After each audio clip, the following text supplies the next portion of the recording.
So I began to dig into this, and working with our legal team and our litigation team here at HSLDA, we said, well, let's start to lay the legal groundwork. And so we began to push back on some of the overly aggressive districts.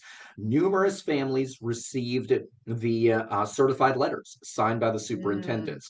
And we thought this was going to go to court. So we explained to families, there's never been a court case. We don't know how this is going to turn out, but we are going to litigate this on your behalf. And what we began to find out was the districts and even Pennsylvania Department of Education and the Pennsylvania Department of Health, they were sort of a paper tiger. And as we began to engage with the solicitors for the school districts, we began to feel stronger and stronger that our legal position and CHAP's legal position is the correct legal position, that your notarized affidavit or unsworn declaration is, in the words of 1327.1, satisfactory evidence thereof. And the thereof applies to the entire paragraph, not just the sentence immediately preceding that. So, for example, you don't give a copy of your high school diploma. You don't give a document showing what address you live at. For example, a copy of your driver's license or birth certificate or your rental agreement or your mortgage agreement or your utility bill. All of that is you signing under penalty of perjury or in front of an affidavit, in front of a notary, that your affidavit is sufficient evidence thereof, or your unsworn declaration. And so we said, well, why would we treat the proof of immunization, medical and dental differently? And I am pleased to tell you now, we have had school districts put in writing, they probably shouldn't have.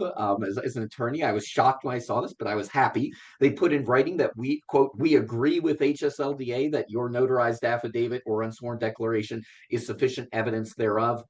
Not a single family was hauled into court when some of those families, particularly in Pocono Mountain and Pleasant Valley School District, received certified letters and we pushed back. The district never brought the family to a hearing.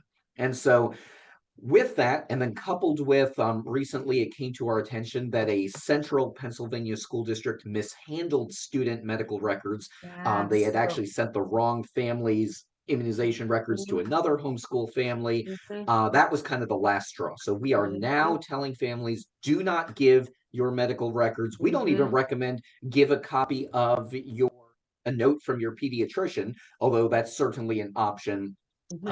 We are telling families just use the CHAP or use the HSLDA notarized affidavit or unsworn declaration. If you decide to use some other organization's notarized affidavit or unsworn declaration, make sure the language regarding immunizations, medical and dental, is similar to the CHAP one or the HSLDA one, and then do not proactively give that information. And then if you are a member of HSLDA and you do receive additional requests for information, contact us.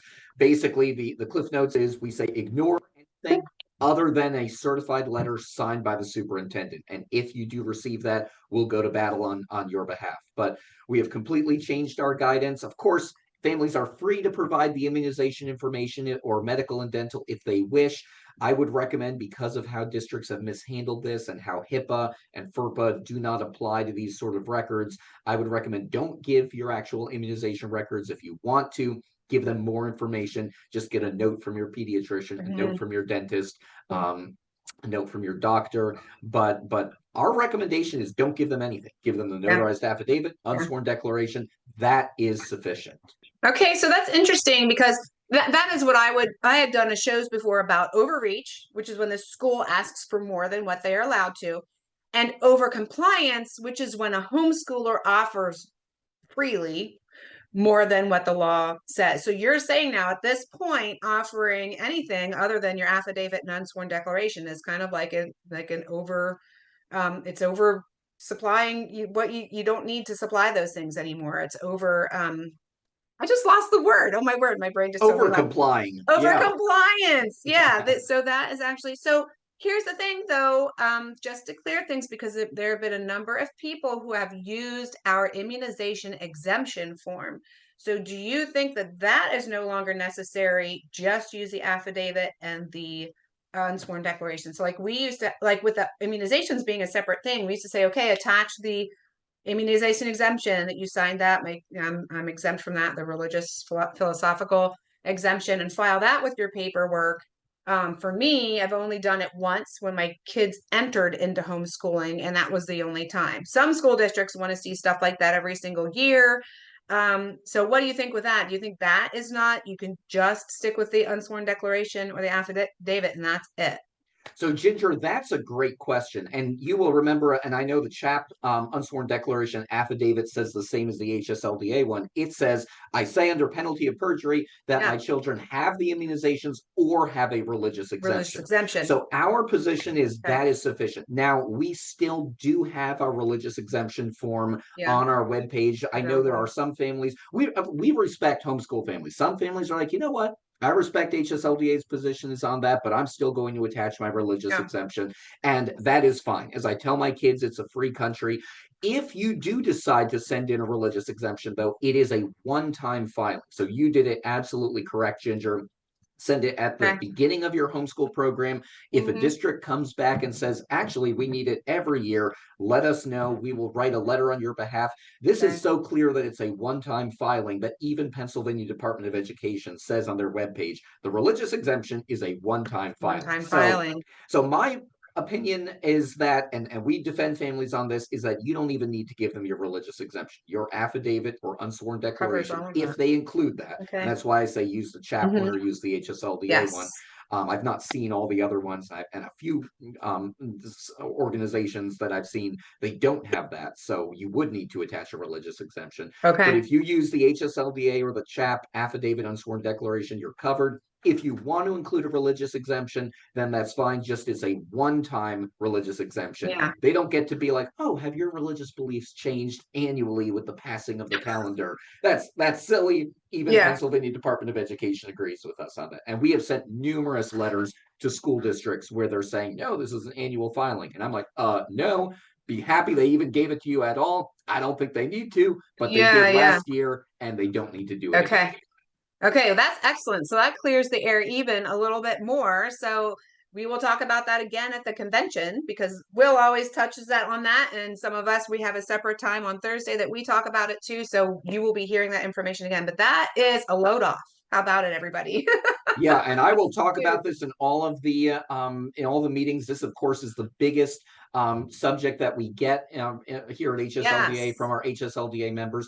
But I will tell you, Ginger, since we've been aggressive on this issue, the number of school districts fighting on this issue has actually been declining. Now, of course, we'll see what happens. Actually, there's a few good headwinds we have as well. The federal government is really stopping this push for immunizations. Of course, I think we had been told that from bureaucrats, both in the federal government, who I used to work with, as well as in Pennsylvania and Harrisburg, that this was all because of pressure they were receiving from the federal government. So I think that's going away. I think this coming year, we're going to see even less number of school districts asking for this information. With our aggressive pushing forward and the education you're doing at CHAP, I think we're going to really turn a page when it comes to school districts being belligerent and aggressive for information that, frankly, they have no business asking for. This is personal, sensitive, medical health information. HIPAA only applies to medical offices that are recipients of federal health and human services dollars. 99% of school districts across the nation, really the only way they would apply, HIPAA would apply, is if they had a health clinic in the school that was receiving federal HHS dollars. So this information is not protected. I think it's the height of arrogance for districts to ask for this information when it's not protected under HIPAA. This is between a family and their pediatrician, their medical provider. School districts should not be asking for this. Honestly, it's an antiquated part of the code dating back to the 1940s when there was this major push of measles, smallpox, chickenpox, and all that sort of thing. We don't really need that sort of thing anymore. The schools are not the arbiter of health. Yes, time for some revisions, huh?